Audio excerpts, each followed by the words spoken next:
Good morning. I hope everybody's online or that you received your updated link. Obviously, if you're hearing this, you have. So this morning, I'd like to explain a little bit about the ASCENT infrastructure project. I would like to just sort of give you a background to why we created this project and what the infrastructure is intended to do. I would then like to sort of introduce to you what is available through the infrastructure. And then importantly for individual users, how do you actually apply and get access? So we're on the first slide, and as you can see, we have three teams, which consist of the partners IMEC, cea-leti, and Tyndall. We're part of the European Union program for research. There's three main pillars in that program, and we're part of the Excellent Science Division. So the Excellent Science also includes the infrastructural projects, and this is a starting community funded by the European Union. So basically the motivation behind the problem, what the actual problem that we're trying to address in terms of nanoelectronics and particularly technology design, what we see that problem to be. I'd like to explain to you ASCENT, how it operates, a little bit about the offering, what's available to individual users, give you an update on exactly what's happening right now with the project, how many users, how many projects, the nature of the projects, and then just a few words on what we hope to see the project evolve to. So just to start out, just for a little bit of fun, we just kind of look back towards the 1980s, and we look at a Cray 1 supercomputer, and we see that it cost about $9 million US dollars, whereas now you can get a pretty good telephone for about $800. If you compare operations per second, well, there's a lot of advances that have been made, and we can see that your mobile phone is truly, in terms of 1980s terminology anyway, a supercomputer. Likewise with memory, and then very importantly for many of the applications that industry are considering today is the power consumption and the weight. If you look at the 5.5 tons against a few hundred grams that a telephone weighs nowadays, and of course you have the added advantage with a telephone that it can make calls, whereas the Cray was unable to do so. So we've come a very long way, and that's really been about miniaturization, scaling. We've passed happy scaling, we've looked at technology boosters, and now we're entering a new phase as we go below 14 nanometers, where many different types of solutions are required, and the options are very wide and varied, and we would like to look at those options in a very systematic, but importantly for industry, in a very speedy way. So the infrastructure for many of the things that industry is talking about, connecting the individual through smart technology to the external physical world, so we're integrating more and more sensors into technology. So we all have this capability now, and we're also coupled to the cloud. Although we call it the cloud, we all know that these are very large data centers with many, many servers, and that infrastructure is in place, and really people are looking at how to monetize that infrastructure with new applications. And that's changing the way circuit design is being looked at, and also the way technology is being developed. A very significant item that's happening right now is the fact that transistor cost, by many calculations, is no longer declining. So that was really what was driving Moore's law. It's an economic law more than a physical or a technological law. It's really about economics, and the fact that the transistor cost is at least stabilizing is a bad omen for advanced development in electronics. But it doesn't stop there. It's also, if you look at the diagram on the right, the design cost on the advanced technology nodes is also rapidly increasing, and that's something that we would like to see addressed through ASCENT. So what are we really looking at in terms of technology is, as we go to smaller nodes, and even the nodes that exist now, for example, the 14 nanometer technologies, We need better technology, computer-aided design to capture some of the physics that's coming in. We also need compact models that are capturing a lot of the new effects, for example, with FinFETs and fully depleted SOI that just simply aren't in the models to date, and we need that to be feeding directly into the circuit design community. So our idea is really, as is happening already, is to couple these different areas, but to make sure that the academic community is very, very much engaged in that coupling, and we're trying to provide some of the services and facilities, and also importantly, the test structures that will facilitate this interaction and allow academic communities to address problems that are really relevant to technology design as seen from an industrial point of view. If you look at the next slide, you'll see that we have three institutions: the Tyndall National Institute in Ireland, IMEC in Belgium, LETI located in Grenoble in France. And these three organizations have come together to make available their technologies, their material, their characterization facilities, both electrical and physical characterization facilities, and also, as we'll see, other pieces of equipment or novel fabrication equipment that you can get work done on. So the structure of the program is as you see it. We have a management team, we have an industry innovation committee. Importantly, we have a selection panel that looks at applications to the infrastructure to see primarily just a sanity check. Is the science good? We usually assume that is the case. And are the facilities able to deliver what the researcher has requested? Then you see that there's also a users group, which consists of nano TCAD people, so the technology computer-aided design community, compact modeling users, and electrical characterization users. That feeds into our teams at the various institutions, and each team then will look at the problem, will liaise with the researchers, and a technical point of contact is assigned who will engage with the Tyndall, IMEC, or LETI on behalf of the researcher to find out the facilities, the team, and so forth that the researcher needs to engage with. So this is very important from a research user's point of view. It's a very easy interface. You're dealing with a very small team, although these are quite large organizations. You're actually dealing with a small team, and they're looking to make the connections for you within the three service providers. So the objectives, as you can see in front of you now, are to leverage Europe's nanofabrication strengths to help the modeling and characterization research community. Essentially, we want to provide technologies, test structures, characterization data, process design kits, PDKs, to the research community that simply otherwise are not accessible to the university teams or research teams, or even small companies that would like to engage with these technologies. So it's not limited just to the academic community, it's also open to industrial participants. We like to accelerate the development of advanced models on these advanced technologies. So obviously the PDK for a foundry will not be accessible to every researcher in Europe or in the world, because ASCENT is actually open internationally, so it's not restricted just to European users. But we would like to have PDKs, characterization data, and test structures that, although they might not be a perfect fit to the foundry process, we do have FinFET technologies from IMEC, we do have FD-SOI technologies from LETI, and Tyndall and the others also provide novel test structures for looking at very advanced devices.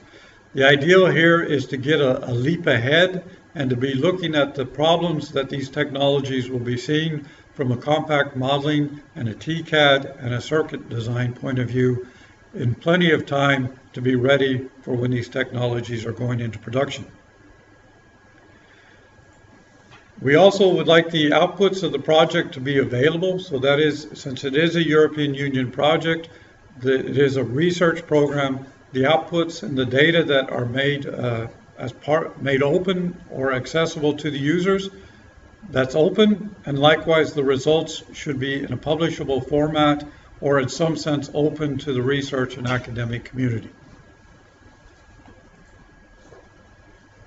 So this is sort of a diagram that summarizes what I've just been saying. Basically, really a unique global infrastructure.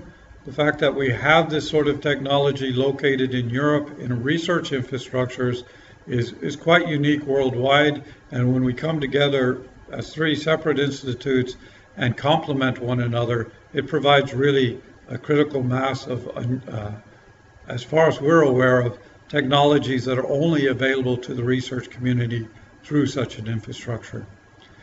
We have the ambition to maintain world leadership for the research teams, but also for industries. It is a European Union project, so a lot of emphasis is on improving the industry in Europe. That's just natural. There are paymasters.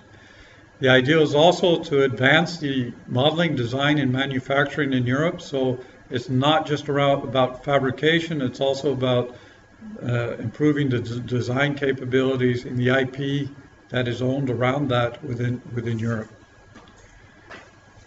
And the other more, I guess, academic goal is to make sure that the universities are aligning to projects and new projects that are relevant, that could be realizable by technology and by manufacturing companies into the future.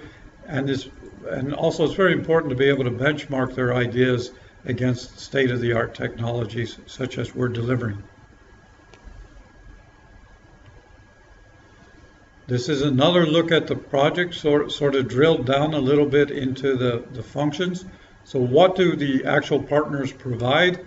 Well, IMEC, in the first instance, provides FinFET technologies at the 14 nanometer node. As advanced technologies become available, they'll look at making these available also through ASCENT. Likewise, fully depleted SOI at 14 nanometers is being provided by Leti in Grenoble. And when we say provided, we do not mean that you go into the fab and do a fabrication run. That's simply not practical. But what is made available are wafers, test structures, electrical characterization data, and PDKs. At the Tyndall, as well as at IMEC and Leti, we do also look at sort of novel requests for nanowire structures. Some things that have come through would be, for example, how do I contact to 2D materials so that I can provide some electrical characterization on some very advanced technologies? So underneath the three offerings, you see nanoelectronic test structures, electrical characterization. That can be done in two modes. A researcher can travel to one of the institutions, work with the teams there and perform the electrical characterization.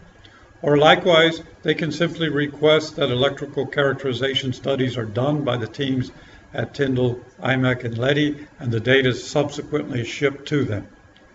We also provide virtual access. That's access to data on these structures, and also access to the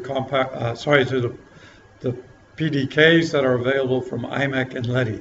Now, the PDKs that are readily available are somewhat restricted, and if you wish to get more detailed data from those partners, it involves a little bit of a one-on-one discussion, but that is also happening.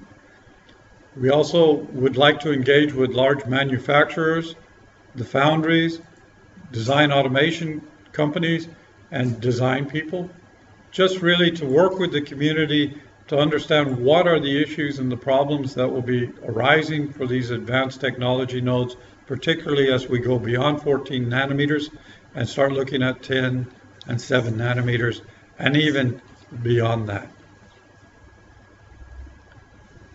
So to make all this happening, it's not just the teams at Tyndall, IMEC, and Leti. It's also, we have a users committee. You can see in front of you, we have a representative from Sofia, Glasgow. Olivier is in, I believe, Grenoble, I believe. We have representation from Granada in Spain. I'm not sure where Benjamin is, but at the University Rovira i Virgili, is that correct? my pronunciation, and Andreas Schenk in Zurich. We have an industry panel that is looking at how the users can really benefit from this infrastructure, and we hope as the project evolves that industry will really be identifying projects and topics that the teams can really benefit from addressing. I mean, we've had a few suggestions about thermal management and so forth, but we would like to really formalize those and pose those as challenges to the research community. And that's primarily what we're looking for from the Innovation Committee at this point. Also, they're free, as anybody else is, to access the data and make proposals into the infrastructure. So here's a little more detail on what the access providers are giving you if you apply. From LETI, as I've mentioned, you can get state-of-the-art 14 nanometer bulk fully depleted SOI CMOS. These are on 300 millimeter wafers. So you can also get access to the wafers in a wafer exchange. In general, the wafers are requested back after a period of time. They also provide data and structures on advanced transistors and interconnects, and they provide electrical and nano characterization platforms, which, as I mentioned, the users can either use remotely, having the teams in Grenoble perform the characterization, or likewise can travel to Grenoble and do the characterization with the teams on site. At Tyndall, we're operating fabrication facilities for what we call flexible fabrication, for really once-off sort of advanced test structures, often written with E-beam or other novel processing methods. So for nanowires and 2D materials, so it's not mainstream CMOS, it's more for the exploratory devices. We also offer the advanced nanowire and nanoelectrode test structures and electrical and nano characterization. We've already mentioned IMEC provides state-of-the-art 14 nanometer FinFET CMOS, again, as wafers, so you can access an entire wafer and the test structures on it. Again, we ask for those usually to be returned at some stage. They also provide advanced transistor and interconnect test structures on those technologies, as well as electrical and nano characterization platforms. And I should mention for LETI and for IMEC, the PDKs associated with those technologies are available through virtual access. Okay. So what does virtual access look like? It's once you're a member and you've signed up, and we will come to how that happens. I believe everybody on the webinar is probably a member already, but the access is quite straightforward. You simply, once you're a member, you get direct access to the virtual data, which you are free to download. If you need data beyond what's being provided on the website, it's requested that you have a conversation with the teams at IMEC or LETI and see exactly what it is that you're requesting and whether or not they can provide you with that data. So far, there hasn't been big issues. It seems like most of what's been requested is we can in fact provide. So I assume that if you're on the webinar, as I've said, I guess you've signed up, but anyway, it's a very simple process. We would encourage you to tell your colleagues about this, and that it's actually often if you hear about a new project or a new proposal, people are thinking of 30 pages of proposal, whereas here it's supposed to be quite lightweight. So the proposals are, I believe, 1 to 2 pages. That's correct on average? But typically they can be slightly longer, but we're looking at really lightweight proposals. We just want to see the relevant information, what you would like to do, how you expect to exploit that data, and then can we actually provide the infrastructure that you require to support that proposal. So at the moment, these numbers are up to date about a month ago anyway.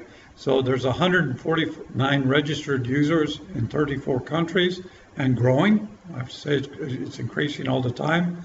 There have been 50 projects requested or people queried what could be done. 8 as of a few weeks ago were in discussion, and 16 have been supported to date. So I suspect those numbers are a little bit out of date, but they give you an indication of the scale. So that's just, I'll go through that very quickly. That's just showing you the variety of companies that we've seen to date applying.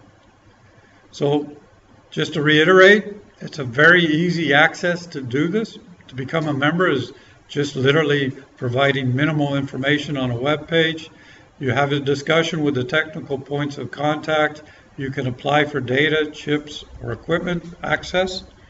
And usually you'll get an answer very, very quickly. I believe it's typical turnaround of about 2 weeks or on that order. So you're accessing world-leading nanoelectronics technology that, short of engaging with one of the leading IEDMs or a foundry, you simply will not have access to. So we believe that is quite unique. We're also developing joint research activities amongst the consortium itself to improve the offering that's available to the research community. Just to run through this very quickly, because I know we want to leave time for questions. We have just an example of some of the projects that have been offered, and you can see the geographical spread of where they've come from. But I would like to reiterate, we have a certain amount of projects that are available to people outside of Europe. It's not restricted just to European partners. So if you wish to work with somebody elsewhere, that's perfectly fine. That's accessible. So we have people requesting wafers for parameter extraction and characterization. People are looking at various deposition techniques, in this case for a MIM device. A team has asked for nanowires to study monolayer doping into those nanowire structures.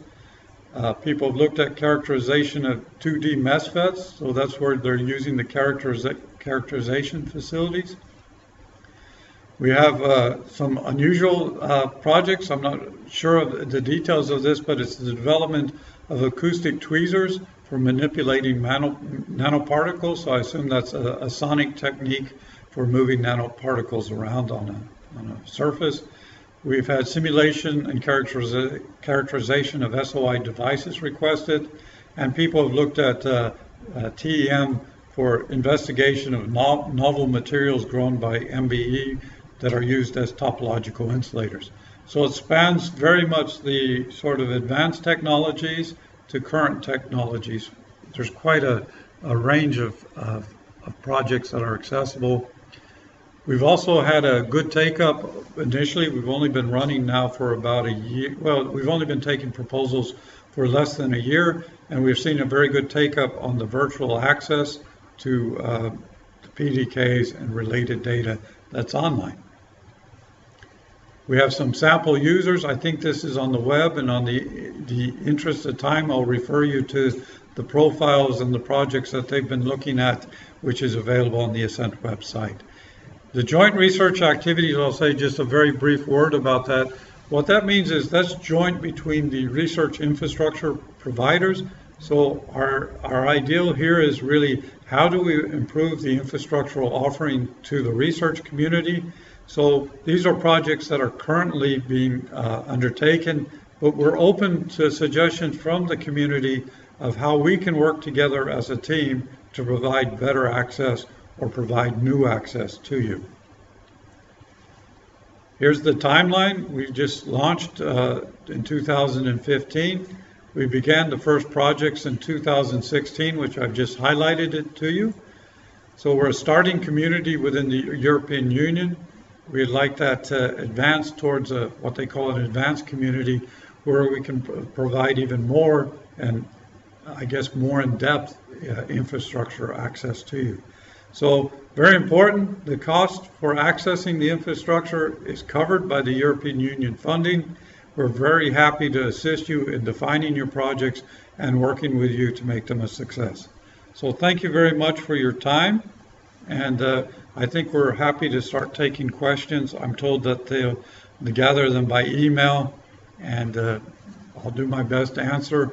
If I can't answer, we have some colleagues who are sitting here in the room with me, and I hope they'll be able to provide a good answer for you. Thank you. Okay. How much does the access cost? Okay, so that probably came in before I had a chance to tell you, but the access is free of charge. There's no charge whatsoever. The typical projects are, I guess, typically 4-person days to 10-person days, say. But that also, if travel is required to make the project happen, that is also covered for the research user. How long does it take to be approved? Let me confirm this offline here for a moment. It's usually 2 weeks to 2 weeks and a half to review. 2 weeks, yeah, 2 weeks. 2 weeks. And is that an average, or is it are these been delayed? Pretty accurate. No. Okay. Okay, so I'm told in general there's 2 weeks with a very small variance. How long is a typical project? Okay, so I covered that a little bit under cost. I should say, we'll look at anything, but to date, the typical requests have been, as I've said, require about 4 to 10-person days, plus associated travel and cost. Now, obviously, if you request a wafer or something like that, you can hold on to the wafer for as long as you need it, within reason, as long as the wafer is returned at the end of that project. So please don't drop them. Okay. Do I have to pay for my accommodation if I've traveled to one of the partner sites? And sorry, I covered that in a previous question, but no, travel and accommodation and subsistence is paid. What do I have to do in return for access? That's very good. That's because there are strings attached. Nothing in life is totally free. The Commission in setting up these infrastructures is very moving towards what they would like to call an open model. So you can generate data. It's expected, really what's expected is that it be publishable in part or in whole. So that doesn't mean you have to publish everything you do, but all the data that is generated through ASCENT, or specifically by ASCENT, is made available to the community through the website. So we request that all data in a reasonably intelligible format be put back onto the ASCENT website so that other users, if needed, can also avail of it. Now, people may be a little bit nervous and say, well, I would like to publish that, and I would like to publish before I make the data available, and that is acceptable. You can embargo the data for a reasonable length of time. Okay. Where's the catch? As far as I know, there is no catch. The access is free, subject to the open access restrictions that you have where you need to share the data and publish results. That's fine. You can use it commercially, internally, as long as the results that you've done with ASCENT are made available. That doesn't mean everything you do subsequent to those obtaining those results and producing a result has to be made available, but initially what you do with those results should be made publicly accessible.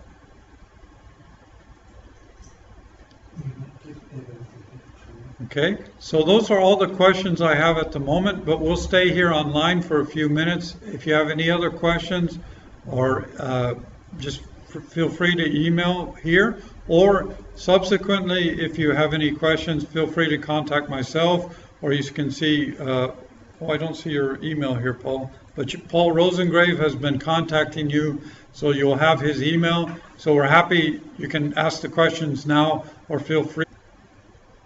Okay, so I think we have all the questions that are going to come in, and I hope I was able to answer them to your satisfaction.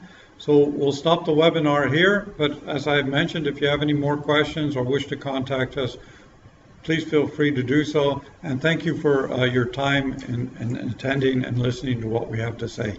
Thank you very much. Bye.